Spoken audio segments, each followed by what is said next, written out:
Welcome back, Facebook and YouTube followers. We are super excited to share part 2 of our African safari with you. If you missed the Springbok hunt in part 1, go ahead and check out our YouTube channel, and you can hit that subscribe button so that you can see part 3.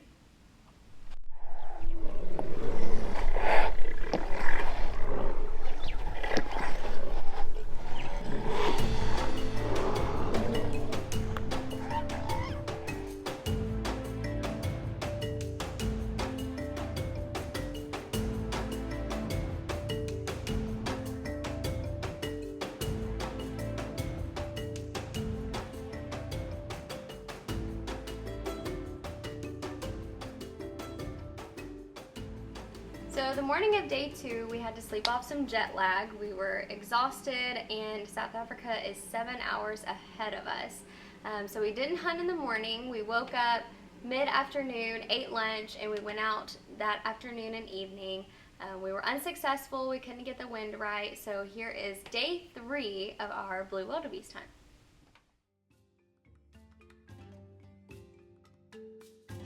So we woke up very determined after being defeated on the afternoon of that second day. The wildebeest were one step ahead. They always had our wind, and so we wanted to really cover some ground, really try and pursue them hard. And it was right off the bat, Ari starts putting us on wildebeest, and we saw some younger ones and some females. And then Ari started tracking us through some of the game trails, just looking in the thicker bush where they might be hiding out.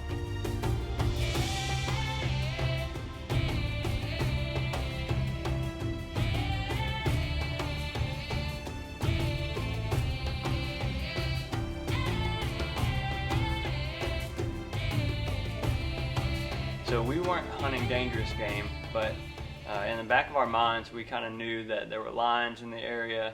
On some of these hunting areas, there were Cape buffalo, there were rhinos.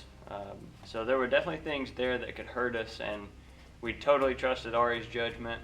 But you know, those thoughts were just kind of in the back of our mind. But as we stalked through some of these areas, Ari's such a good tracker, and he's looking down, and he points down and was showing us some things that really caught our attention.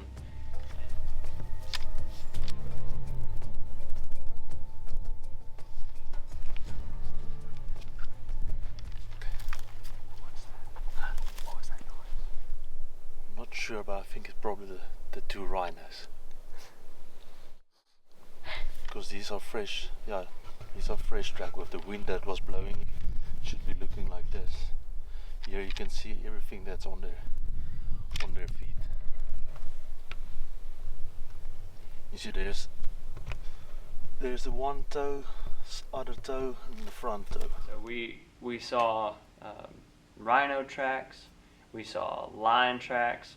And as we move in and we see these lion tracks, I had Kayla just step her foot right up next to it, and it was just as big as her foot. And you see the paw on these things, and it almost just makes the hair stand up on the back of your neck. You know that you're walking a trail that hours earlier a 500-pound lion was walking. Yeah, and Ari's so good at what he does that he was able to tell us, these aren't fresh, these are from this morning, or these are from 2 hours ago. It was crazy how accurate he was on the tracks. So that made us feel a little bit better.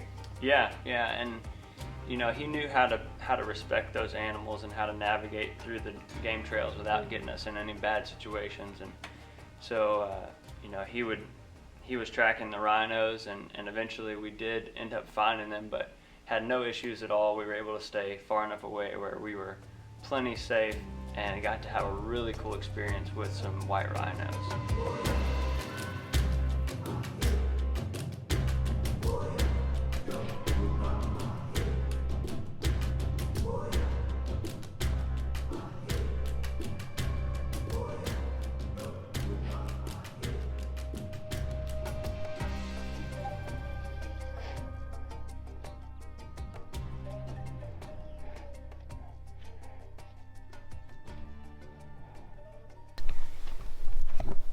Still stuff over here.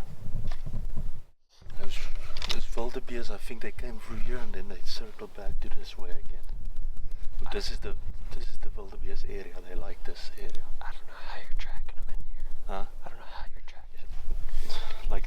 those are old tracks and everything.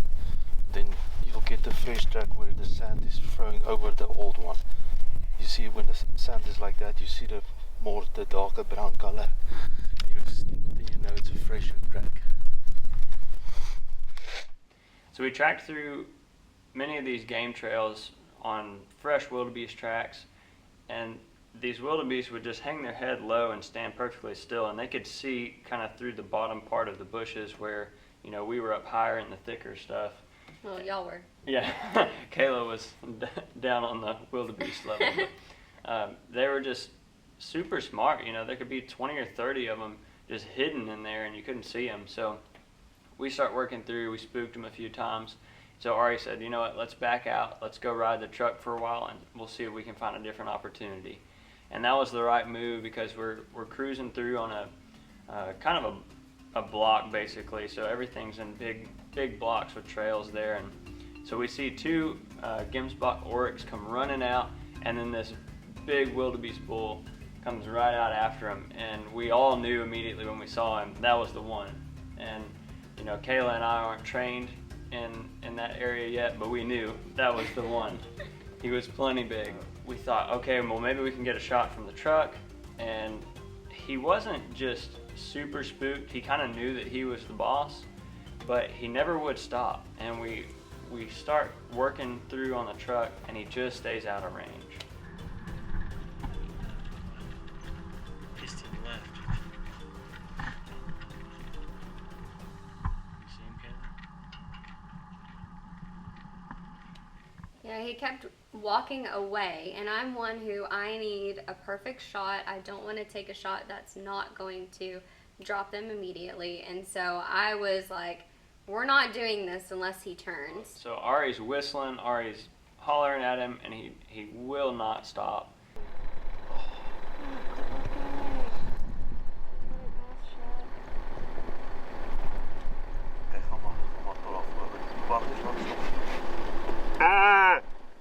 So two more times we pull up on this bull in this middle block that we're circling, and he's just walking straight away. And it's one of those things where I've got him just barely at my max zoom on my camera. It's a 200+ yard shot.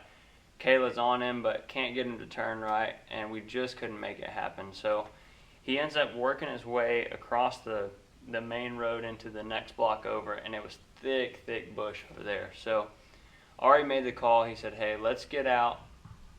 We'll hike the trail up and pick up tracks, and then we'll start tracking him through the thick brush. We trust Ari, but we were discouraged because we had been trying to track him through the bush earlier and been busted over and over and over again. You know, this bull obviously knew that we were there beforehand, and so he was already on the alert, already looking for us. And we hear him off to the right, and they, similar to how a whitetail will snort, they kind of have a grunt that they do, and we heard him, and it was like a knife to the heart. You know, we knew that he knew that we were there. Everybody's shoulders just went down. Yep. And so he did that, and then we heard another grunt closer to the trail. And so he was going to try and run back into the other block. And so Ari just slings the shooting sticks up. I'm trying to get the camera ready. I'm not even rolling. I'm not set up. So it just goes from, you know, nothing to immediate action. So like from defeat to, oh, we might have a chance. Yep. And so Kayla gets up there, and sure enough, this thing runs out right in the road and just stands up perfect for her.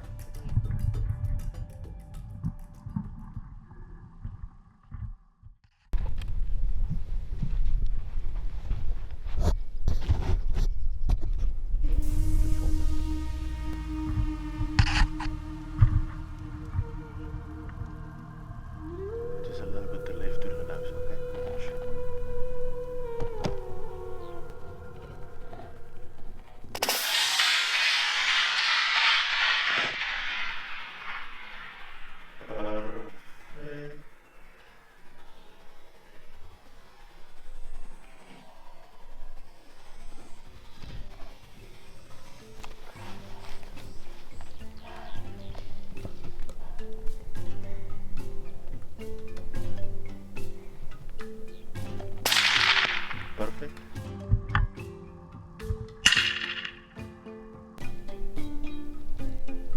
Oh, yeah.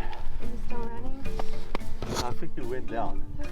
You can just see that dust storm where it went down, then it got up again. And I don't like to wound him. I want to kill him. no, I think that's a perfect shot. Yes. He was doing the crappie flop in there. Yes. He was running out of gas quickly. He kicked dirt 10 feet high in the air. I want him to go down. I Yeah. hate it when they run. Let's just give him a little bit of time, but he's down. Okay. That was perfect. I just went straight for the chest. Yeah. Yeah, I think he sent it right in his boiler room. Yeah. In the engine room. We're all just so excited there, knowing that this wildebeest had hit the ground. And so we sat there maybe 2 minutes. Ari said, let's wait. And then he said, no, let's go look. Let's go look. So we were all so excited to go see this thing, and man, what an awesome animal. I'm shaking as well. Okay, go on. Me too. Uh-huh. Me too. Oh man. Oh. Whenever you heard him move left a little bit, Yeah. and he started setting up, I was like, oh man, here he comes. Here he comes.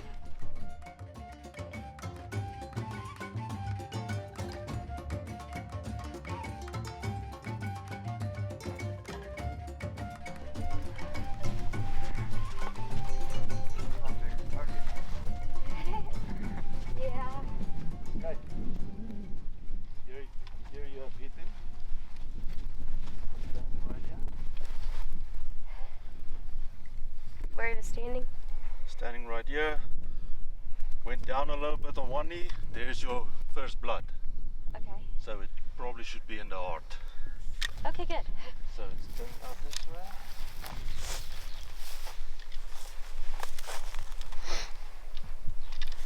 Okay, it was going out this way. Yeah, he circled back.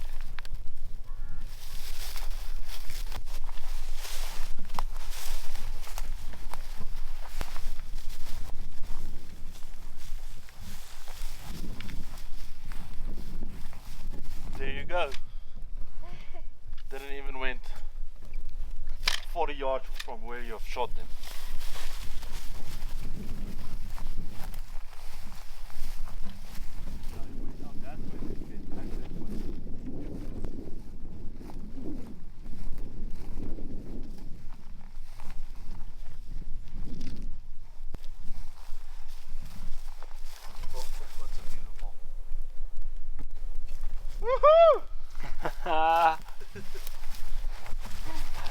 Congratulations! Oh, beautiful! Come and look at your wildebeest.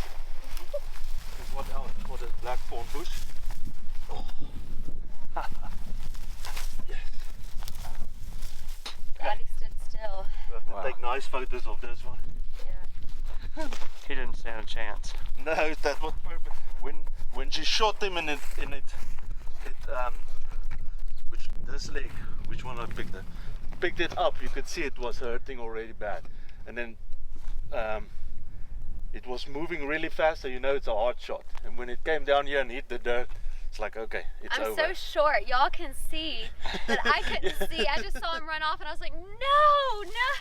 No, this is perfect. Yeah. Because I knew it hit because I could hear it, but when he ran, I was so scared that I just wounded him. You see, it got a little bit golden in it as well. It's Yeah. nice. I like these stripes. And this head over here is oh Huge. yeah. You feel this for you?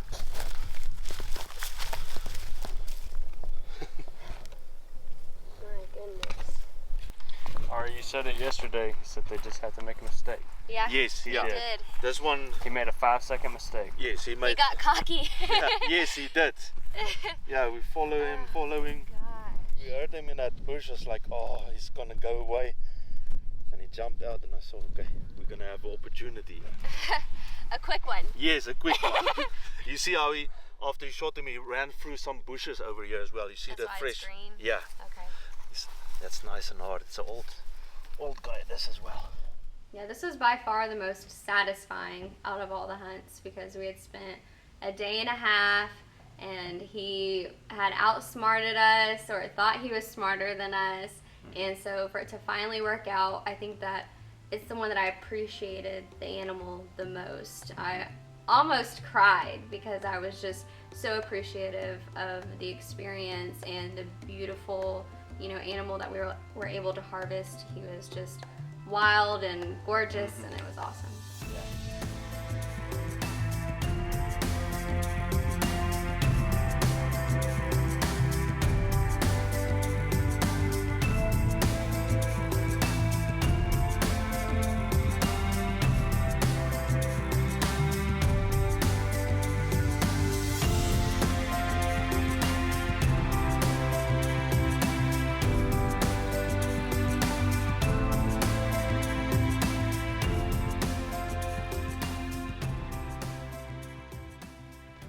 So once we finished up recovery on this wildebeest, we went back to camp and it was a celebration.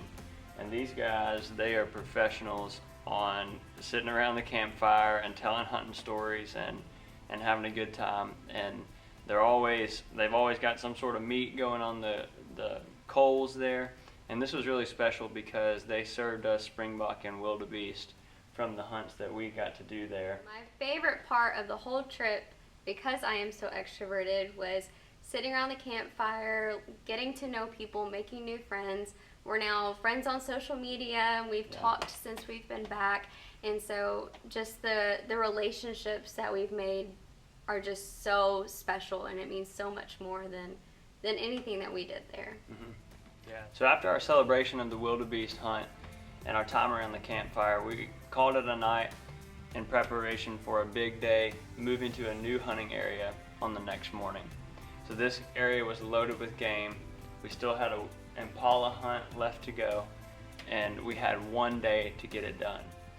So make sure that you're subscribed to our YouTube channel, and if you haven't yet, like our Facebook page and our Instagram so that you can know whenever the third video is out.